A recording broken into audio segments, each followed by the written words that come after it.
This is Alex Yu, and you're watching the Raging Ronin review. Okay, now let's talk about box office. I originally thought that Iron Man 2 was going to be the biggest movie of the summer, with a box office take with something in the high 300 millions. I was way off. Currently, it's struggling to beat its own record. So now that Toy Story 3 is out, it's almost safe to say that every Disney Pixar movie is a surefire hit. And with a franchise like Toy Story, you definitely have a winner. Looking at the current box office stats, it's safe to say that Toy Story 3 has a chance at being the box office king of the summer. But the third installment of Twilight Eclipse just opened. And even though I hate Twilight and I absolutely refuse to watch it, this movie is still getting some serious box office pull in the last 2 days. As much as I hate to say it, it's gonna be a big competition between Toy Story 3 and Twilight Eclipse. Finally, I'd like to end this webisode with a little bit of discussion about M Night Shyamalan, Shamili, Shabazz, Shyamalan, Shamuli, Shamalaya, Shamalaka,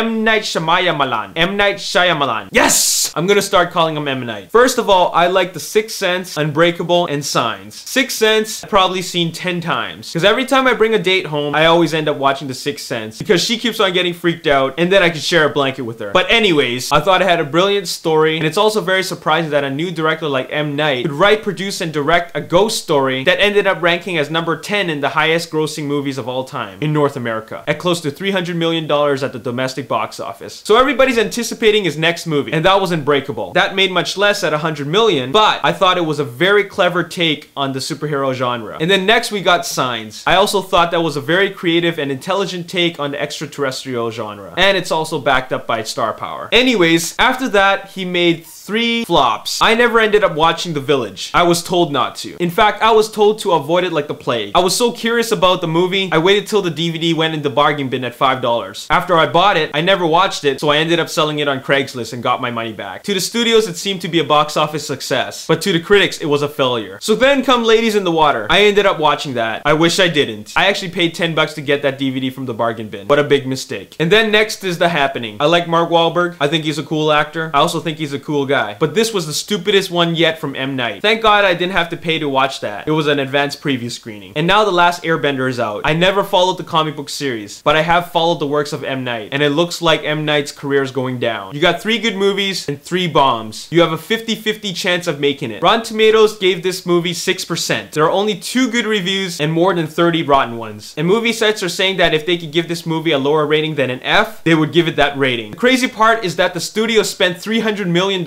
on this movie. What a joke. Here's the even crazier part. M Night is already planning his next movie, and it will be produced under his new production company, The Night Chronicles. Here's the even more ridiculous part. His next movie is attracting the likes of Bruce Willis, Bradley Cooper, and Gwyneth Paltrow. The only thing I know about this upcoming movie is that it revolves around a father looking for his kidnapped daughter. But the crazy part about the story is that he gets the help of another guy that uses supernatural powers to get his daughter back. I have no idea what's going through his mind, but the studio should call it quits soon, before they cost him another $300 million.